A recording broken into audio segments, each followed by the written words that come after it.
Well, it's a change in lockdown from the epicenter of the pandemic outbreak. We have a church gathering. This could look a lot different for Easter services in Kansas, and a concern from RideKC and relief for some drivers. Joe Chiodo from KCTV5 News this morning is here with a look at what's making news today. The first, this is big news. This whole thing started in the Wuhan province of China, but they've had a change to their ordinances here recently, right? They have, big time. So this is good news, and it could offer some relief for us, at least kind of that end of the tunnel mindset. At least a perception of it, yes, exactly. So Wuhan has lifted their lockdown that happened this morning. Life within Wuhan kind of returning to a normalcy. So slowly getting there. It includes the resumption of public transportation, and they are reopening some of their businesses. They had been on lockdown since January 23rd. So you can't say that this is going to be exactly how the U.S. will operate, but it offers at least our first example of when you could get back to normal. So if you think about that, we're about 2 months behind them.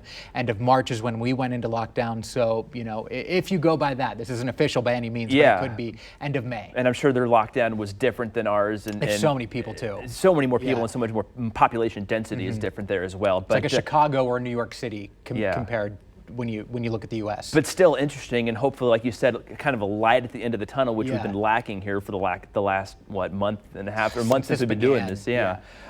So Easter is this Sunday, big day for religious services, but the governor extended the stay-at-home ordinance now to cover churches. Is that correct? Correct. So I know this is tough to hear for so many people at home. So many families want to be celebrating Easter together. We're 4 days away. Typically, that calls for very large church services, probably the busiest. The busiest day of the Christian calendar, just for about. sure. And then also, you know, you gather at family homes to have brunch or dinner with your family. Doctors this morning saying don't do that. And also now the government is taking action. They're saying that church services greater than 10 people, those must be called off. It's not allowed. This, of course, was said yesterday. So when you think about that, that is really going to change the game for a lot of people, but it is all due to safety. The less we are around people, the better off we will be. Take a listen to what the governor had to say. This was a difficult decision and could not come at a more disappointing time. Kansans are a community of faithful people. We draw strength from fellowship and prayer. And that executive order went into effect at midnight. It also includes religious and non-religious funerals as well. Okay, and then of course that goes along with the state of Kansas closing most of its government offices for at least the next 2 weeks at least as well. So some different Easter plans this year, that's for sure. Easter like never before. Easter egg hunts and lots more of those. It seems like a lot of churches are online anymore these days. You see they're streaming their virtual services anyway. So we're finding ways to operate in this weird time we're in, so it's good. You gotta kind of go with the flow. Is an understatement, I think, but for sure.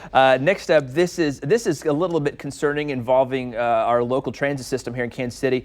It's the RideKC and bus 104. There were some concerns about riding on that bus recently. Correct. So if you rode on that bus, keep this in mind. Somebody has tested positive, and they were on that bus on April 1st. Okay. So this is kind of our warning message to people out there watching right now. If you maybe were on a RideKC bus, specifically 104, on April 1st between 12:30 and 8 p.m., so really the course of the entire day, you should monitor yourself for symptoms.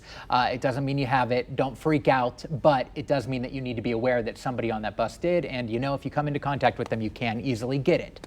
Now, this next story is one that I didn't even think about until I read it, and I was like, oh, this is a brilliant idea. This is actually a good way about saving money. A lot of us aren't commuting anymore to go to work, so what does that mean for our car insurance? So you would think that you would get some money back, right? You aren't really reusing it, and surprisingly, I think sometimes we're always the ones saying that, and then the companies are saying, yeah, good joke, we aren't going to do that. But here they are, and they actually are helping us out. So Allstate and American Family Insurance, they are discounting premiums since drivers aren't driving as much due to stay-at-home policies. Allstate, most customers can expect a 15% refund in April and May.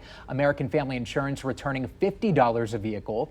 American Family says customers drove 40% fewer miles in the last 3 weeks of March, resulting in fewer claims. Wow. So if you don't have one of those policies, Geico and State Farm, they are encouraging customers to contact them directly. This was interesting, actually. My neighbor put together a graph of how much he's driven in the past month compared to what he used to do.